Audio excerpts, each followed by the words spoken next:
Welcome everybody, this is Martin from Cockpit Coaching, and today I have with me Jean-Francois. Jean-Francois was the president of the International Coaching Federation in 2019, and he is still a member of the board. And I had the pleasure for Jean-Francois being my mentor doing my own ICF certification process to become a certified coach. And Jean-Francois is French and he is living in Bangkok, and we're going to have a very interesting conversation what coaching can do for you as pilots and as leaders. Jean-Francois, welcome. Martin, for having me in the first place. I value our friendship over the years, and I want also to take a moment to thank the profession of the pilots, for which I have the utmost admiration and also a lot of gratitude, because you guys have been taking me all over the world, millions of miles for many decades. And I always had a sense of complete comfort and safety when you were bracing thunderstorms up there at 40,000 feet, or lateral winds when you were landing in Hong Kong or in Cusco or anywhere, right? So from the bottom of my heart, thank you for all you do. Thank you for who you are, and great respect to you. Oh, thank you. That really resonates with me as well, that we have actually this kind of thank you. For many pilots, this will come really at a very important point in their life, because now we've seen so many airlines laying off pilots. And that's why we also started the Pilot Realignment Program. And what we have seen as cockpit coaches is that pilots initially are a little bit hesitant because they don't really know what is coaching. So that's why I'm really curious, from your experience as also a former ICF president, how would you explain to one of your leaders, one of the executives you're coaching, what is coaching and what it can do for you as a leader? Martin, for the chance. Well, I'd start with the environment. We are all like 7 billion people, right? All of us in an unprecedented crisis. Change accelerates. Fears are at an all-time high. We are in a mess, and our head is in a mess. And we still need to establish clarity in our mind, then find a way forward and take massive action. And what coaching is a help to clear the mess in one's mind, establish clarity, find the way forward, and then take massive action until there is a progress that is desired, right? So it's a profession, humble profession of support to do this, right? And it happens through a series of conversation where the humble role of the coach is to first help ground the coachee from the mess in his head to a place of greater clarity, where from where he can assess the dilemmas, the problems, the fears, the anxiety that are there, right, by himself, right? He's the boss in coaching. The servant, I would say, is the coach. The boss is the client. The leader is the client. The leader has the responsibility to make it work. So it's not for the weak. It's for those who are strong. And when people come to coaching in a position of weakness, that's only temporary. After they've let go of some of their stress and anxieties with the support of the coach, then they establish clarity in their situation. They find a way forward through a collaborative discussion, some brainstorms with the coach, who has no opinion, who is a great thinking partner, a challenging thinking partner at times. And then they decide what they're going to do and how they're going to do that. And then they can rely on their coach to be their buddy, and also their accountability partner, being there for them and with them, making sure they walk the talk and they go to where it is they've decided that they wanted to go. Make sense, Martin? Yeah, that makes a lot of sense. We always say as coaches, we walk like next to you. We're not like consultants coming in and telling you what to do. We're really going with you. And I would compare that in, let's say, aviation language. We could say like, you're the captain of your own flight and we are like the co-pilot, but we're not only sitting there, we're following with you, but we are like your co-pilot on your journey. We're supporting you. And providing you also with the environment to really get into deep thinking, get into deep reflection, to then move forward from this space. And I'm curious, Jean-Francois, what are normally like the kind of resistance or inner obstacles you see with the leaders you're coaching, what they have to overcome before they really allow themselves to fully immerse in the coaching experience?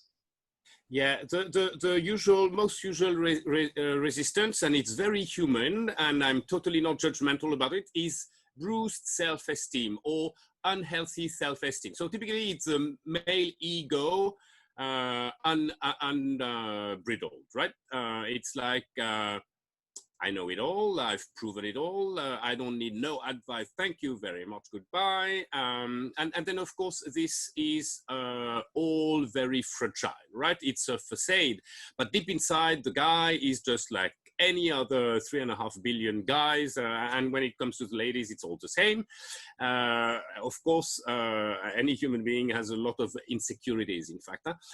And so what it takes for coaching to start working is for the coach to establish trust and that space where people can be authentic, right? And vulnerable and humble and put all on the table. And for the first time, perhaps in a long period, start to make sense of things they had not considered clearly, like their fees or other stuff, right?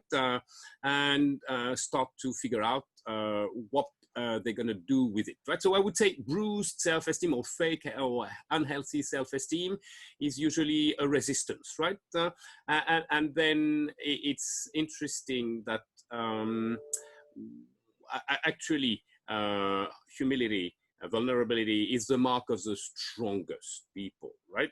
They are that strong that they are not afraid to put themselves into a vulnerable position because they know they're good enough to figure out how to overcome any risks or any threats from putting themselves kind of naked out there, right? But then we're not all there yet, right? Makes sense? Sorry, I'm rambling a bit, I'm sure. Martin, this is my 16th hour in my working day today, so I'm far from fresh. And then you can see what in the space you're currently in, like 16 hours awake. Pilots are very used to that, to have long working hours, like 14-hour days. And this is how it goes. And now imagine, now you have to do the final landing in very challenging weather.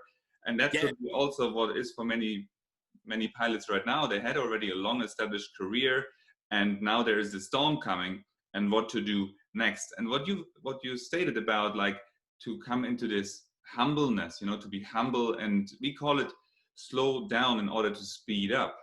You know, this is to really come home to yourself first and then establish. In the flying world, you would say like aviate, navigate, communicate, like the priority you would like to do before you really get into action. What we have seen, especially with pilots now being caught by surprise by this whole pandemic and these layoffs, is that it happened so fast. And in the cockpit, we're used to that. In the cockpit, nobody would complain, oh, why does this engine failure happen to me? Or why do I lose my cabin pressurization? Nobody would do that because we are trained for it in the simulator. We just would go and take care of it. Now it happens outside the cockpit in our private lives. And there it's a completely different story. Even though we have these skills we would be able to deal with it in the same structured manner, because we're outside of our cockpit, outside of this environment, all of a sudden it's completely different. And what we are doing also with this training, converting potential into performance, is to remind the pilots how powerful they truly are, also outside the cockpit, that they can make use of these great attributes they have outside also to manage and deal with this crisis. But it takes some time to step back first and to identify that. And what we've seen is what actually is an obstacle is the pilot mentality that has some pros and cons together with it. And as you say, like vulnerability to show weakness is definitely something pilots do not like to show, because we're used to being the strong guys in the cockpit. I'm the captain, I'm in charge. And now to first go into this humbleness, to slow down, to accept that, yes, actually, I can have also this moment that I'm vulnerable and this is affecting me. And we really help the pilots then to get also into a lot of self-care. Self-care meaning like sleep well, eat well, exercise, to come into this space where they can actually see the water in their own aquarium and there are the goldfish inside, because it's very difficult for us to see our own water, right? Swimming in our own aquarium. And now through coaching, we support them from the outside, because I can see your water in your aquarium and you can see mine, but I cannot see my own, right? So I'm supporting you to see your own water. Yeah. You remind me Eric Schmidt when you say that, right? Eric Schmidt was the chairman and CEO of Google until a couple of years ago, in fact, right? So he really steered Google from nothing to the brand and the business that we know, and Alphabet, the parent company, all the same. So extraordinarily gifted and successful businessman, if there ever was one. And he likes to tell the story. One day he was approached by the chairman of the board before he became the chairman, right? Who told him, Eric, I think you need a coach. So Eric Schmidt said, excuse me, is something wrong with me? Because, you know, I thought I was an established CEO, right? What's the deal? So the chairman, John Doerr, right, told him, Eric, you need to go and see a coach, right? So he said, okay, I'll go. And then he concluded that was the best advice he ever got. For that same reason you mentioned, right, which he termed differently. He said, we're never good at something. It's seeing, it's knowing how others see us, right? And by extension, at taking a distance, the helicopter view, right, or the 40,000 feet view of our situation, right? And then, of course, because the coach is a challenging thinking partner, he's going to invite you to take a distance, right? And that's important, right? So you can assess the situation, see the environment, and then distinguish the opportunities for progress. Yeah. Interesting. And to wrap up the story, actually, just after he retired, this Eric Schmidt took his precious time to write one book. And that book he wrote about his coach, and it's called The $1 Trillion Coach. It's about Coach Bill Campbell, who coached almost anyone who is someone in the Silicon Valley over the last 2 decades, in fact, right? It's a great book. Yeah, thank you. That's interesting. You see, like this gentleman who coached everybody in Silicon Valley, that's where we're coming from, cockpit coaches. We are coaching all pilots coming into the program. We're also really looking to coach this community because we have so much experience with it, because we've been in the same aquarium, me and my partner Nathan. So yeah, Jean-Francois, thank you very much for being here, to sharing all your knowledge, your expertise, and your 40,000 feet onto the situation for the pilots as well. Thank you. And we're going to put your contact information, everything in the show notes, so people can get in touch with you as well, should they want to have more information about the International Coaching Federation and coaching itself.